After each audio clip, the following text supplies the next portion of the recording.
నమస్కారం.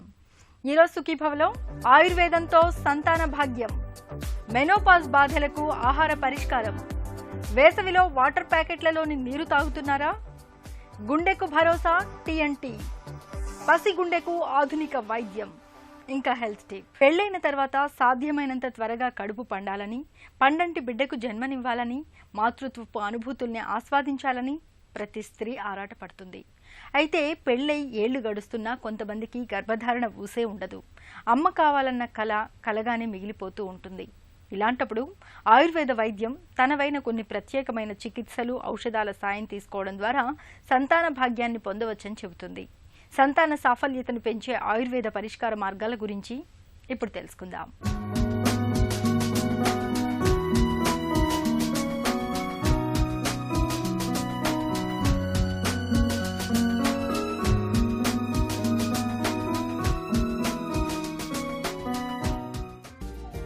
పెళ్లైన తర్వాత ప్రతి జంట పండంటి బిడ్డ కోసం కలలు కనటం సహజం. మామూలుగా ఎలాంటి గర్భ నిరోధక పద్ధతుల్ని పాటించకపోతే పెళ్లైన ఏడాదిలోపే చాలామంది దంపతులకు సంతాన భాగ్యం కలుగుతూ ఉంటుంది. అయితే పిల్లలు పుట్టడం అన్నది అందరికీ అంతే సహజంగా, తేలికగా జరగకపోవచ్చు. స్త్రీ పురుషుల్లో ఎన్నో రకాల హార్మోన్లు, అవయవాలు, వ్యవస్థలన్నీ సమన్వయంతో పనిచేస్తేనే గాని గర్భధారణ అంత అలవోకగా జరగదు. ఈ సంక్లిష్టమైన ప్రక్రియలో ఎన్నో సవాళ్లకు, సమస్యలకు ఆస్కారం ఉంది. అందుకే మన దగ్గర సంతానం ఎంత సహజమో సంతాన రాహిత్యం కూడా అంతే సహజంగా కనిపిస్తుంది. 6 జంటల్లో ఒకరికి పిల్లలు పుట్టడం లేదన్నది చేదు నిజం. సంతాన రాహిత్యం అనేది ఇవాళ చాలా మందిలో తీరని మానసిక వేదనకు కారణమవుతోంది. ఈరోజు చాలామంది ఆడపిల్లల్లో పీసీఓడి అనే సమస్య చూస్తున్నాము. అయితే వాళ్ళకి మ్యారేజ్ అయ్యాక పిల్లలు పుట్టకపోవడం అనేది కూడా చూస్తున్నాం. అంటే వీళ్ళకి పెళ్ళి అయ్యి 1-2 సంవత్సరాలైనా వాళ్ళకి పిల్లలు పుట్టకపోవడం, అలాగే వాళ్ళు అల్ట్రాసౌండ్ స్కాన్ తీసుకున్నప్పుడు, ట్రాన్స్వెజనల్ స్కాన్ తీసుకున్నప్పుడు అక్కడ వాళ్ళకి సిస్ట్లు ఏర్పడుతున్నట్టు తెలవడం, అప్పుడు వాళ్ళకి నెలసరి సక్రమంగా రాకపోవడం, ఇవన్నీ జరగడం వలన వీళ్ళకి ఒక పోస్ట్పోన్ అవ్వడం జరుగుతూ ఉంటుంది. అయితే దీనికి ఆయుర్వేదంలో చాలా చక్కటి చికిత్సా విధానాలు ఉన్నాయి. అదేవిధంగా వీళ్ళకి ఈ యొక్క సమస్యని తగ్గించుకోవడానికి ఆహార నియమాలు కూడా పాటించవలసిన అవసరం ఉంటుంది.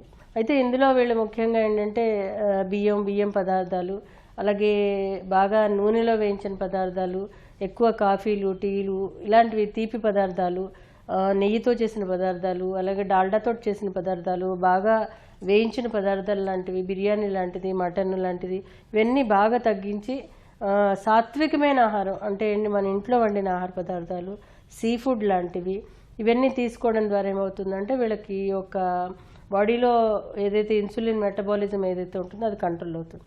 అయితే ఇదన్నీ ఎందుకంటే ఎప్పుడైతే ఈ ఓవ్యులేటరీ ప్రాసెస్లో ఒక హార్మోన్కి లింక్ అయి ఉంటుంది. కాబట్టి ఆహార నియమాలు ఎప్పుడైతే పాటిస్తారో అప్పుడు మెన్స్ట్రువల్ సైకిల్స్ ఏవైతే ఉన్నాయో అవి కొంతవరకు రెగ్యులరైజ్ అవుతాయి. ఎప్పుడైతే ఇవి రెగ్యులరైజ్ అవుతాయో అప్పుడు ఓవ్యులేషన్ అనేది జరుగుతూ ఉంటుంది.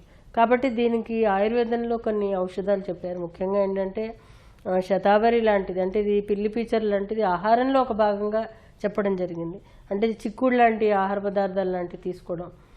అయితే వీళ్ళు ఈ యొక్క పాలిసిస్టిక్ ఓవేరియన్ డిజీజ్లో వచ్చే ఈ యానోవ్యులేటరీ సైకిల్స్ ఏవైతే ఉన్నాయో దానికి మానసికంగా వీళ్ళు యోగాసనాలు లాంటివి చేయడం, స్ట్రెస్ తగ్గించుకోవడం లాంటిది, అలాగే వ్యాయామాలు లాంటివి చేయడం ద్వారా కొంతవరకు ఉపయోగం ఉంటుంది. జీవితంలో ప్రతి స్త్రీ మాతృత్వపు అనుభూతి పొందటాన్ని ఒక మధురానుభూతిగా భావిస్తుంది. ఆయుర్వేద శాస్త్రంలో పిల్లలు పుట్టకపోవటానికి భార్యాభర్తల శుక్ర, శోణితాలు, అందులోని దోషాల్ని ముఖ్య కారణాలుగా భావిస్తారు.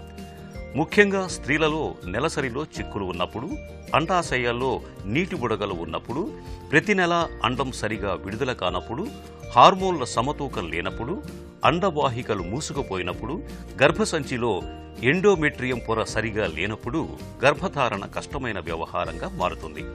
ఇలాంటప్పుడు గర్భధారణ అవకాశాల్ని పెంచడానికి ఆయుర్వేదం తనవైన కొన్ని ప్రత్యేక చికిత్సల్ని చెబుతుంది. చిట్కాల విషయానికి వచ్చేసరికి అంటే ఎవరికైతే ఈ యొక్క యానోవ్యులేటరీ సైకిల్స్ ఉన్నాయో వాళ్ళు తరచూ సోయా చిక్కుడిని నానబెట్టి దానిని ఇతర ఆహార పదార్థాల్లో కలిపి తీసుకోవడం ద్వారా అది మనకి ఈస్ట్రోజన్ హార్మోన్కి సహాయపడుతూ ఉంటుంది. ఈ యొక్క ఓవ్యులేషన్కి ఎక్కువగా సహాయపడేది మనకి అత్యధికంగా లాభదాయకంగా ఉండేది శతావరి పిల్లి పీచర్ అంటాం మేము. అయితే దీనిని ప్రతిరోజు పిల్లి పీచర్ అవి రూట్స్ అవి వేళ్ళు అవి తీసుకొచ్చి పొడి చేసి లేదా పొడి కింద బయట మార్కెట్లో దొరుకుతుంది. దానిలో సొంటి కలిపి, ఎందుకంటే పిల్లి పిక్చర్లో ఉండే పదార్థాలు ఏవైతే ఉంటే త్వరగా అరగవు అవి.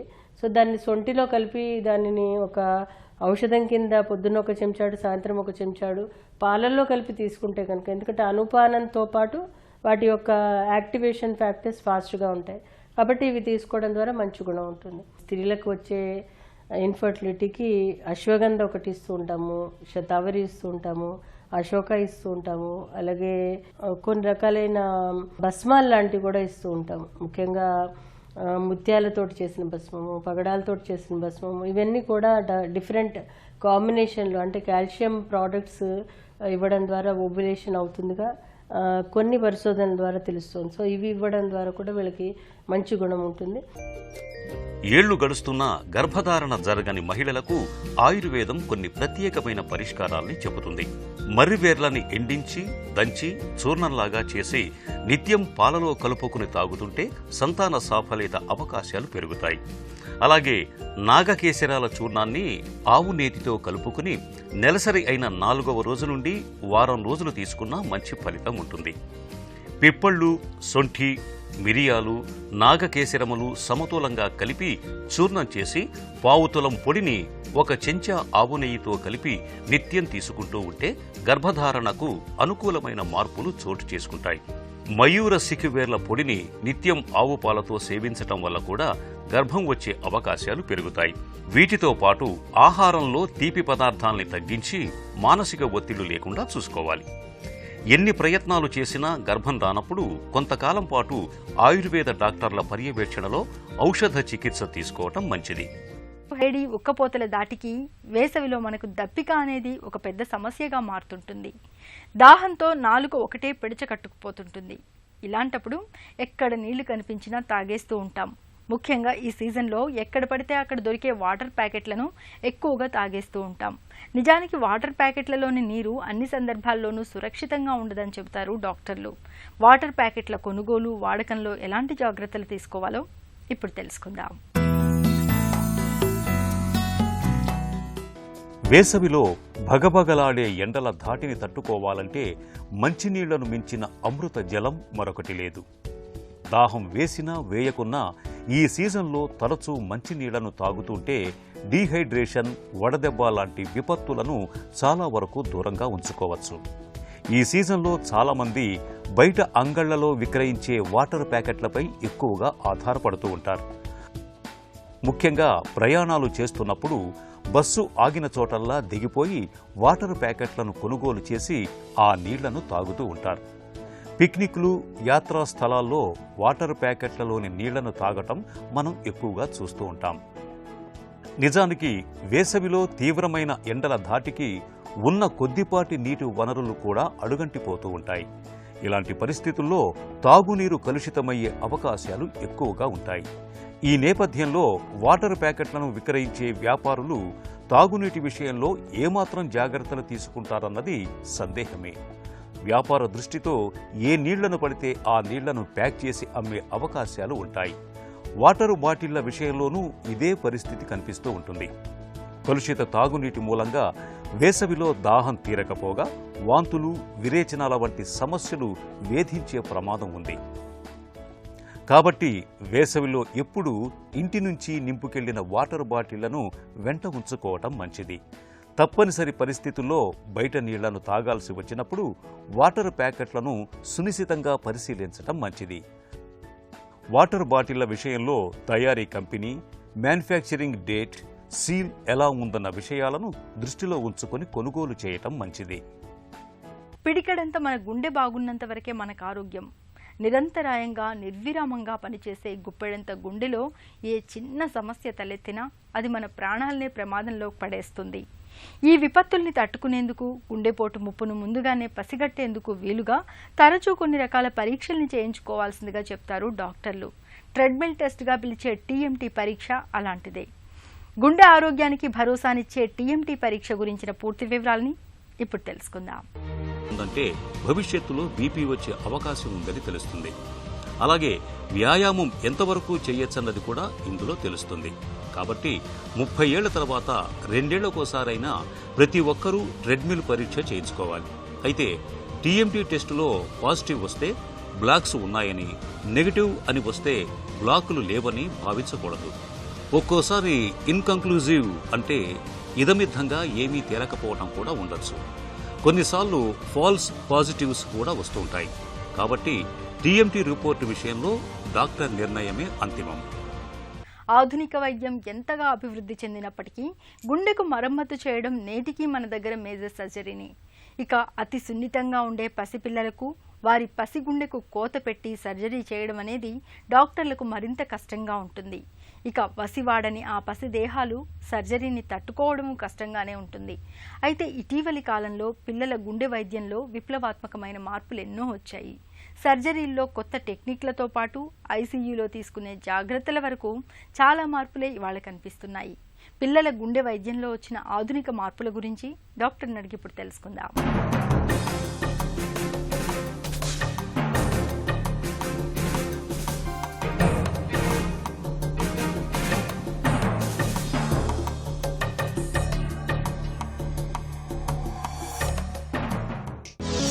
పసిగుండెకు వైద్యం చేయడంలో కొత్తగా వచ్చిన ఉపకరణాలేంటి? హార్ట్లో ఉన్న ప్రాబ్లమ్స్ని మనం ఓపెన్ హార్ట్ సర్జరీ కాకుండా ఇంటర్వెన్షనల్ ట్రీట్మెంట్ అంటే ఏంటంటే నరాల ద్వారా కాలు నరం నుంచి ఒక 2 మిల్లీమీటర్స్ ఇన్సెషన్ ఇచ్చి నరాల ద్వారా హార్ట్కి యాక్సెస్ చేసి చాలా రకాల ప్రాబ్లమ్స్కి మనం ట్రీట్మెంట్ ఇవ్వచ్చు అన్నట్టు.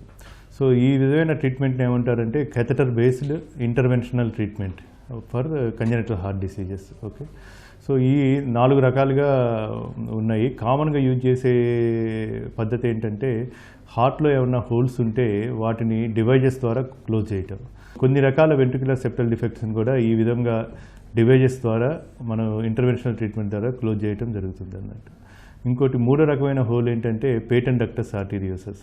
80 to 90% ఆఫ్ ది పీడిఎస్ని కూడా మనం ఈ విధమైన ఇంటర్వెన్షనల్ ట్రీట్మెంట్ ద్వారా క్లోజ్ చేయటం జరుగుతుంది అన్నట్టు. చిన్న ట్యూబ్ని నరాల ద్వారా పాస్ చేసి ఆ హోల్ క్రాస్ చేసి అక్కడ మనం డివైజెస్ని ఇంప్లాంట్ చేస్తాం అన్నట్టు. ఆ డివైజెస్ అంబ్రెల్లా టైప్ డివైజెస్ అంటాము. అది నిటినాల్ అనే స్పెషల్ మెటల్తో తయారు చేయబడుతుంది. సో దట్ బాడీకి ఏమి ఎలర్జిక్ రియాక్షన్ రాకుండా ఉంటుంది అన్నట్టు. ఇంకొన్ని బ్లడ్ వెసల్స్లో ఏమైనా నారోయింగ్ ఉన్నా, అడ్డం ఏమైనా ఉన్నా సరే ఈ ఇంటర్వెన్షనల్ ట్రీట్మెంట్ ద్వారా బెలూన్ పాస్ చేసి ఆ బెలూన్ని డైలేట్ చేయడం ద్వారా ఆ నారోయింగ్ని కూడా తగ్గించవచ్చు. దీన్ని బెలూన్ డైలటేషన్ ట్రీట్మెంట్ అంటారు. బెలూన్ ట్రీట్మెంట్ ద్వారా రెస్పాండ్ అయినా సరే అవి మళ్ళీ కొలాప్స్ అయిపోయి మళ్ళీ నారోయింగ్ రావచ్చు అన్నట్టు. అట్లాంటి వాళ్ళలో మనం బెలూన్ ద్వారా స్టెంట్ పాస్ చేసి అక్కడ స్టెంట్ ఇంప్లాంట్ చేయటం ద్వారా ఆ రక్తనాళాలని వెడల్పుగా చేయవచ్చు. ఆ నారోయింగ్ అనే దాన్ని మనం తీసేయవచ్చు. దాన్ని స్టెంట్ ఇంప్లాంటేషన్ ట్రీట్మెంట్ అంటారు. అది 3వది. 4వది రీసెంట్గా వచ్చిన అడ్వాన్స్డ్ ట్రీట్మెంట్ ఏంటంటే ఇన్ ద లాస్ట్ 3-4 ఇయర్స్ ఈ ఇంటర్వెన్షనల్ అంటే నరాల ద్వారా వెళ్ళి ఈవెన్ హార్ట్లో ఉన్న కవాటాలు, ఇప్పుడు ఏమైనా కవాటాలు చెడిపోయినా సరే ఆ కవాటాలని కూడా మనం ఇంప్లాంట్ చేయొచ్చు. బెలూన్స్ విషయంలో వచ్చిన మార్పులేంటి?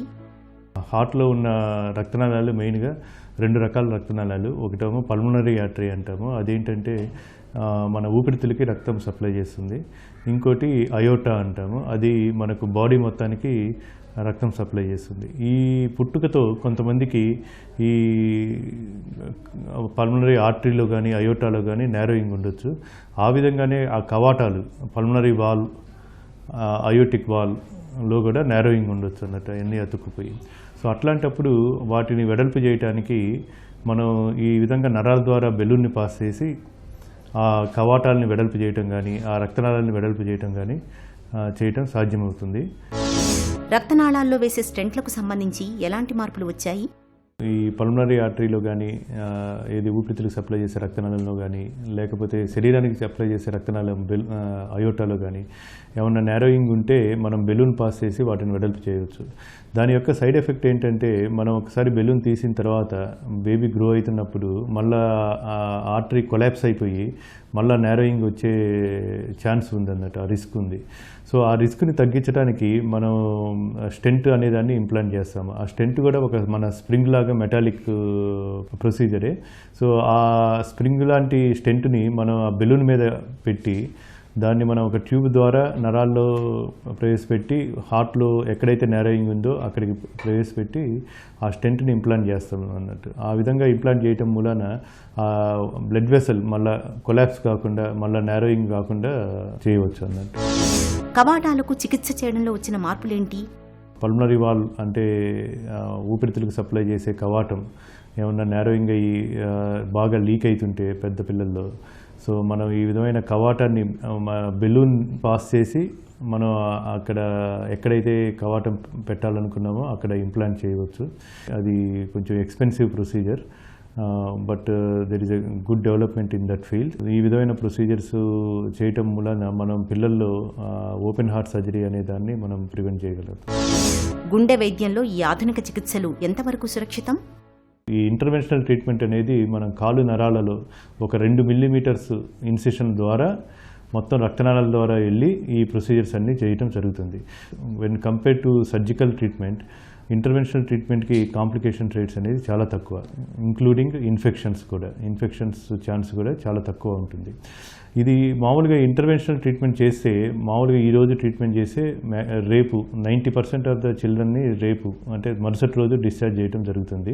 మెయిన్ ఇంపార్టెంట్ ఇష్యూ ఏంటంటే ఆపరేషన్ చేయటం మూలన చిల్డ్రన్కి మెయిన్ స్కారు చెస్ట్ మీద ఫ్రంట్ పెద్ద స్కార్ కనపడుతూ ఉంటుంది. అదే ఇంటర్వెన్షన్లో అయితే మామూలు కాలు నరాల్లో చిన్న 2 మిల్లీమీటర్స్ స్కారు, అది కూడా మామూలుగా 2-3 మంత్స్లో కంప్లీట్గా డిజపీర్ అయిపోతుంది.